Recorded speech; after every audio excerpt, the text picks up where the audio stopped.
آئیے اب اس سبق ہجرت نبوی صلی اللہ علیہ وآلہ وسلم کے چھٹے پیراگراف کی تشریح کی طرف بڑھتے ہیں۔ اس سے پہلے ہم اس کے سیاق و سباق کا جائزہ لیتے ہیں۔ یہ بات ذہن میں رکھیں کہ ہم باتوں کو بہت تفصیل سے بیان نہیں کریں گے۔ مختصر آپ ابو جہل کی سازش کا ذکر کریں گے، نبی صلی اللہ علیہ وسلم کا حضرت علی کو امانتیں سپرد کرنے کا ذکر کریں گے، غار ثور میں ٹھہرنے کا ذکر کریں گے، اور پھر اس کے بعد مدینہ منورہ میں آپ کے پرتپاک استقبال کا ذکر کریں گے۔ تو یوں آپ کا سیاق و سباق مکمل ہو جائے گا۔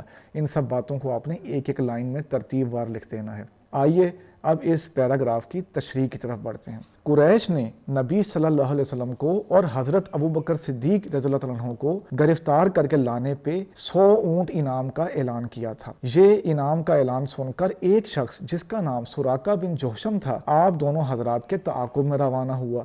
اس نے آپ دونوں حضرات کو جاتے ہوئے دیکھ لیا، گھوڑے کو بھگا کر آپ کے قریب پہنچنے کی کوشش کی۔ گھوڑا ٹھوکر کھا کر زمین پہ گر پڑا۔ سراقہ بن جوشم نے عرب کی روایت کے مطابق تیروں سے فال نکالی۔ فال ایک طرح کا استخارہ ہوتا ہے جس میں یہ دیکھا جاتا ہے کہ کوئی کام ٹھیک ہے یا غلط ہے۔ فال کا جواب نہیں میں آیا۔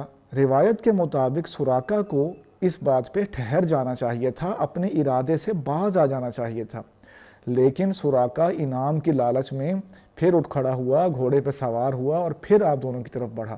اس بار گھوڑے کے پاؤں گھٹنوں تک زمین میں دھنس گئے۔ یہ دیکھ کر سراقہ کے ہوش اڑ گئے۔ وہ سمجھ گیا کہ یقیناً کوئی غیبی طاقت ان دونوں حضرات کی حفاظت کر رہی ہے۔ وہ گھوڑے سے اتر کر نبی صلی اللہ علیہ وسلم کے پاس حاضر ہوا، ان سے معافی مانگی اور ان سے امن کی تحریر لکھنے کی درخواست کی۔